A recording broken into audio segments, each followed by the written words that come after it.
And we will open it up for questions. If you can go to the chat. I will take first question. And Josh, can you hear us okay? Yep, I can hear you guys. Okay, great. We're going to go first question to Matt Charbonneau from the Detroit News. Josh, I guess the obvious question is, now that you've gotten back out on the floor, what did it feel like? Did it take a little time to kind of feel normal again, or I guess just kind of try and sum up your emotions after this first game? Oh man, I'm just grateful to be able to be back out there. Definitely was different, just because the last time I played, it wasn't like this, and then also I haven't played in almost 2 years, and so it was definitely different, getting back out there, and a lot of emotions, within, but ultimately I'm just glad we got the win, and I got a game under my belt, now I can just keep moving forward. Next question's from Lindsey Huddleston from SPS. Yes, if you can hear me. What's up, man? Hey, JL, how you doing, man? Good. How you doing? Playing without fans. Give us your first impression as a player who played on the court without fans being in the building, especially the Izzo. It's definitely different, man, because you just used to playing with fans, and then I believe we have the greatest fans in the country, with the Izzo. So it's definitely, you definitely miss the fans, but at the same time, I'm a competitor, man. So as long as I'm able to be out there and can play the game, and I can put 2 shoes on and play, I'm good. I'm just thankful to be out there. Like I said, 2 years ago, I didn't think I would be able to be back out there. So it's just a blessing to be able to just lace my shoes up again. Yeah, and a quick follow-up, that consistency that you talked about, what did it take to keep the consistency? I saw you clapping on the sideline, but what was it like to keep that consistency going? It definitely, it definitely is beneficial for us, because like you said in your question earlier, we don't have any fans, so we don't have anybody trying to get us going. So we have to get ourselves going. But I think that's not difficult for our team or for any Michigan State team, because of our culture. We cheer each other on, we help each other. We're vocal on the bench. We're a unit, and so even though 5 players are on the court, it's like we're all out there on the court, locked in together. So I think it's going to help to help to our advantage, or be to our advantage. Thanks, man. Good seeing you back. Good seeing you, man. Next question's from Chris Solari from the Detroit Free Press. Josh, good to see you. Good to see you. I guess first of all, what was the first couple shots like for you? In particular, the nerves, but also adjusting to that long line. That was the first game you played with that long line, right? I mean, yeah, but we've been shooting in that line. We've been shooting with that line, for a long time. I actually thought that shot was going straight through the net, if I'm being honest with you. But that's how it goes, man. It's my first shot in 2 years, so it is what it is. I'm just glad, like I said, I got a game under my belt. Now I can keep going. Did you feel a rhythm build, though, the more you took and the deeper you got into the game? Oh, yeah, most definitely. And I think, as the games keep progressing on, I just get more and more into a rhythm. And as I get more practices under my belt, I definitely will pick up that rhythm. So. And one last question. The ball movement you guys had tonight, you mentioned about all the parts interconnected. I mean, I think it was 27 assists on 30 buckets. I mean, that was a hallmark of this team the last couple of years. How important is it for you guys moving forward from here? Well, I think the ball movement is almost just a depiction of how we want to be as a team, playing together, playing for each other, realizing that it's not necessarily about us as individuals, but it's about us as a unit. And, when we play together, we're better. Great championship teams, they know how to play together, they know how to play for each other.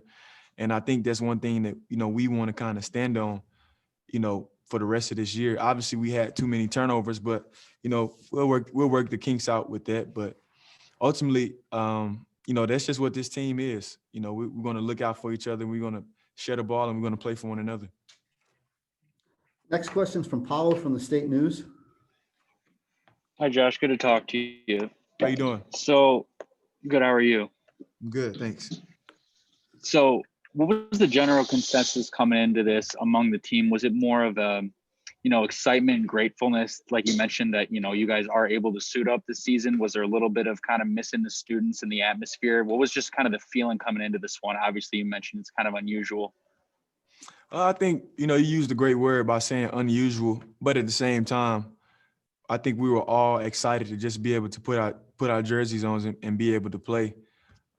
Just with everything that's going on with the virus, things are, so much, everything is in the air. So I'm sure early on, well, I'm almost 100% positive early on, we didn't necessarily know if we was going to have a season or not, just because of how everything was. And so just to be able to be on the court is definitely exciting. And I think that, the consensus is that we were all grateful to be able to play. Thanks, Josh. Yes, sir. Next question is from Audrey Dahlgren from WLNS. Hey, Joshua. You guys have been able to obviously see Foster Loyer a lot more than we have. So tonight was kind of like our first look at him this year. To see that he had a career high night, 6 3-pointers, and kind of just led the offense for you guys. What does that mean to have him step in that way in this first game and kind of take over that role as point guard? I think that means a lot. But just like I said in my previous interview, this is who Foster is. He's going to lead us. He's going to do his job. And I'm just happy for him because it's kind of difficult playing behind Cassius because he's such a great player. But one thing about Foster is that he stayed consistent, day in and day out, coming in and doing his job. And so I'm just happy for him to see, him get some reward with the consistency that he's put forth. And so that's who Foster is. That's Foster Loyer for you. That's who he was when he came. And I think that's who he's going to continue to be. Not trying to put pressure on him, but at the same time, I have faith in him. Thank you. Have a good Thanksgiving. Thank you. You too. Last question for Josh is from Chris Solari. Oh, I wanted to ask you about Foster, but more than just that, I mean, you had a lot of other new guys in the mix tonight with Joey, with Rocket coming off the bench. I guess what was the chemistry? Did you feel like for a game one versus maybe where you would be at this point in the year normal? When you had a couple exhibition games or something like that. I mean, right. It's kind of a weird. You did mention that weird. I mean, that's got to be. How do you build that chemistry quickly? I mean, I think our chemistry was great. I think you see it with the assists, the amount of assists we had as a team. Like you said, around this time we probably would have, had a few exhibition games already, and so this is kind of like our exhibition game. But at the same time, I feel like we're all locked in, and everybody just wants to come in and do their job. We're not trying to, we want to be patient with ourselves, but we don't want to make the excuse that we haven't had the same normal season that we always have, because at the end of the day, everybody's going through the same thing. So, you kind of want to give yourself grace, but at the same time, continue to, apply, put the pedal to the metal and just keep pushing forward and not, give any room for excuses. Thanks so much, Josh. We will be joined by Coach Izzo shortly, and then we'll have a couple players right after that. All right, guys. Thank you. Happy Thanksgiving. Thank you. You too. Happy Thanksgiving.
All right, we're going to be joined here by Coach Izzo here shortly.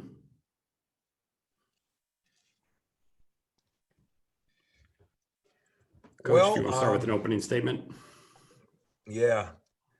Opening night, exciting, especially for Josh and Joey, who haven't played in a couple years. And I think that was a little bit of a tribute to the 9 turnovers between them. But there were some serious positives and there were some, a few negatives. And those negatives were things that, we got to correct. We got to get better at. And turnovers are one of them. Second half, I think we had 12 or 13 turnovers, and that's kind of ridiculous. But when you're playing a lot of different people and you're playing a lot of new people, that's going to happen for a while. I was very, very, very impressed. Foster played awfully well. And yet some of my impression, Aaron Henry maybe had as good a game. He was too unselfish tonight. We got to get him more buckets. We got to get him more shots. But some of those he passed up. He led us in assists. He rebounded well. He played good defense. He acted like a true captain. I was very impressed with the camaraderie of our team. Rocco probably a little frustrated, but didn't play frustrated, and that was encouraging.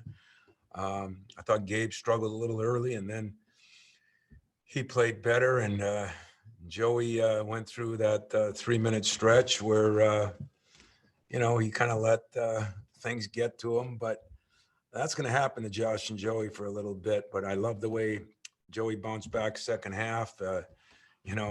Probably had an average game, and he was 1 rebound from having a double-double. So, he and Josh, turnovers will get better. I think Joey was sucking up to the head coach. He threw me 2 passes on the bench, and that's not going to get him more playing time, but he thinks it is. So I'll have to have a little chit-chat with him. But in all fairness and honesty, I was pleased by how he and Josh played, considering the time off they've had. And Marcus Bingham was another bright spot. Kithier's solid as a rock, which he's going to be. But Marcus Bingham did some good things. And they're still trying to track down that one shot that Marty blocked. So I think you can see where down the road, Marty's going to be an intimidating guy here and one that's going to really help us. So a lot of good things with Foster and a lot of work to do for Saturday night. Our first question comes from Chris Solari with the Detroit Free Press. Tom, good to see you. I guess, first of all, how are you doing after a full game out there? And did you feel any different? Did you feel like you had to approach it any differently? Yeah, the only people happy were those zebras, those officials. They were happy because I sat there most of the game. But no, I do want to say this. I want to take my hat off to Eastern Michigan and Coach Murph. He could have canceled out of this game when he lost those big guys to COVID, and he played it. And I'm greatly appreciative of that. And he played it well. That was not an easy game for us because, changing in midstream like that with the shooters that he has, and then having to guard smaller guys, and we're still playing some bigs. So I think it was a good experience for us. I hope it was good for them, but a lot of guys would have just maybe leaked out and not played the game. They could have canceled out yesterday or today. And so I take my hat off to him, the whole Eastern Michigan staff, for what they did. Me personally, I feel pretty good thanks to our medical people and everybody out there. And I see you wearing your mask. I'm telling you to tell everybody, keep masking up, stay safe. It's a little crazy out there, and I want to make sure everybody's healthy. Our next question comes from Matt Charbonneau. Tom, glad you're doing well. I wanted to ask about Foster just because it seemed like as preseason practice was going, this was something you guys talked about, that he had a different look, a different feel, just more confident. So did this come as a surprise to you tonight? Or is this kind of what you've been seeing from him all along? I've been seeing this all summer and all fall, except for the last 2 weeks. The poor guy, the last 2 weeks hasn't made a shot. We were almost joking about it because he's probably the best shooter, and he just wasn't making shots. And to his credit and his competitiveness, he made shots, and we got him good shots, and I think that was a double plus. And they probably were, maybe not guarding him quite the same way. And when you're this early in the season, it's a chess game for everybody. And that zone is hard to go against. If he doesn't make those shots, we probably really struggle. So that kind of opened some things up and got some other guys going. But they do a hell of a job with their zone. He's good every single year he's been there. And so I'm just happy we were able to attack it the best we could, still shoot a decent percentage. And Foster, as you say, played better defensively than he did the first 2 years. And I think that keeps him on the floor a little more. Our next question is from Lindsay Huddleston. Hi, Tom. We've been so preoccupied with COVID that we almost forgot what the summer was like. You were very vocal getting out front for social justice. Before the game started, the Black National Anthem played, followed by God Bless America, and the players are wearing shirts that say, I am because we are. What does that say about you, your players, and your program? Well, we looked at the Entomb, I think it's called. Doc Rivers, it was a battle cry that he had for his team 3-4 years ago. And that's what it means, on the back. And the players just right away, we talked about being united. And that's kind of what we wanted to do. And the Coaches Association talked about playing both anthems. And I just think it was the right thing to do. I think our players, handled it both ways. I think we were really focused in on the things we had to be focused in on. I think it was a classy thing done by our people here, along with the way the arena was and everything. And you're right, the social injustice and the things that we've got to keep that in the back of our minds and not let it drift away like it does other years. And little things we're doing. We're going to do some more things with the uniforms. So we're all united on this, and I think that's the important part. Great. Thank you for that. You're welcome. Our next question comes from Paolo at the State News. Hi, Coach. Good to see you. Thank you. So it seems like 7, 8, 9 guys can make a case for a starting spot. Do you welcome that depth, or do you see it sort of as you have 2 quarterbacks and you don't have one? We'll get to the point where we'll figure out who's better coming off the bench and who's not. I said at the beginning of the year, Gabe was probably playing as good as anybody on the wing, but I just think he's an instant offense guy like a Morris Peterson coming off that bench. And I really appreciate that. And I think he's going to warm up to that. I'm going to try to make him the best 6th man in college basketball. I really think he has a chance to do those things. And you're right. What we do with Rocket and Foster and even at center, I like the fact that Thomas gives us stability, but part of me likes him off the bench too, because I know what I'm getting. I've been really impressed that Marcus is getting better. So yeah, there's some decisions to make. I think the sad part is there's not a lot of separation, so it makes it harder on the coach. And you hope they start separating themselves so they make the decision on who starts and who doesn't. But starting is not always the end all mean all. And what's important is who's playing and what minutes they're playing. Our next question is from Larry Lage at the AP. Hi, Tom. Good to see you, kinda. Can you hear me? Yes. Okay. First question, quick one. Did you purposely stand apart from your team during the anthem to social distance, or did you just kind of drift? Boy, that's you guys finding a way to figure out something, but I didn't even notice that. I just had my mind set on, a little bit of a tough day for me, a little more fatigued than normal. And I was just trying to take in both anthems and didn't realize that I was a little bit away. If I was, it was for no reason. It wasn't because of COVID. I promise you that.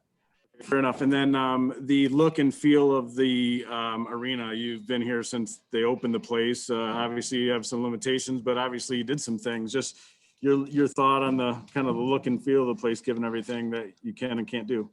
Our marketing people did a phenomenal job. David Thomas was very involved, in trying to make a house a home, and I think it's really important that these players are getting robbed of the fans right now.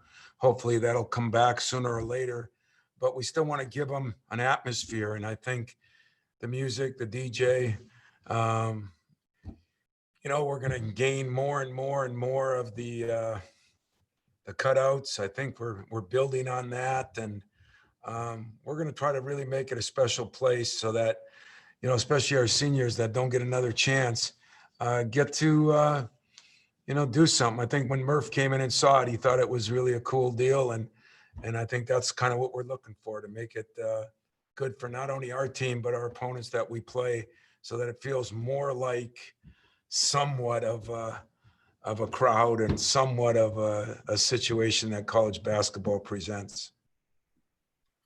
All right, and we have one final question. It comes from Kyle Austin with MLive. Hey, Tom, just want to ask you about Joey a little bit. Looked like after that 5th turnover, you sat him down for a while and talked to him. Did you feel like he settled in a little bit more as his night went on? I did. You know, I told him I was disappointed that he let one turnover become 3. And then, in all honesty, he got his second foul too. And that's kind of why he sat. But, you know, what's great is when guys respond. And I thought the second half, and he said he just got over it. You know, I mean, you sit out that long, man, it's hard. And he was so excited yesterday and today to play. Josh was bouncing off the wall. So, you know, the least I worry about is those 2 guys. Joey Hauser has been a rock here. He played the hardest. You saw well he rebounded. He goes after the ball. He plays hard. You didn't get to see his passing skills yet. Like I said, that is not an easy defense to go against. I don't care if they have big guys or not big guys. They do a very, very, very good job. And all in all, I think, you know, I'm going to take the win. You know, it wasn't a win that we kept extending the lead. And that's a credit to them. And I think they're going to have a good team. They get their bigs back. And with the number of guards, a couple of transfers, the JUCOs kids, I think are going to be good players. And I think Murph's got a good team too. So Joey, yeah, he settled in a little bit, but all in all, I think we're still a long ways away from where we need to be. So is he, so is Josh, but that's expected after 2 years off. All right, Coach, that's all the questions we have for you. Thanks for your time. Yeah, I'd like to close by saying thanks to all of you. I know it's hard from a media standpoint. Again, I want to thank our medical people and our doctors and all the heroes, the healthcare workers around here. Some people took care of me, and I really greatly appreciate that. And I do want to thank again Murph and his group for playing the game when they didn't have to. And I think all in all, you know, it was a night of basketball, and I think that's what we all needed. So appreciate you all, and I'll talk to you soon. All right, we'll have a couple more players here shortly.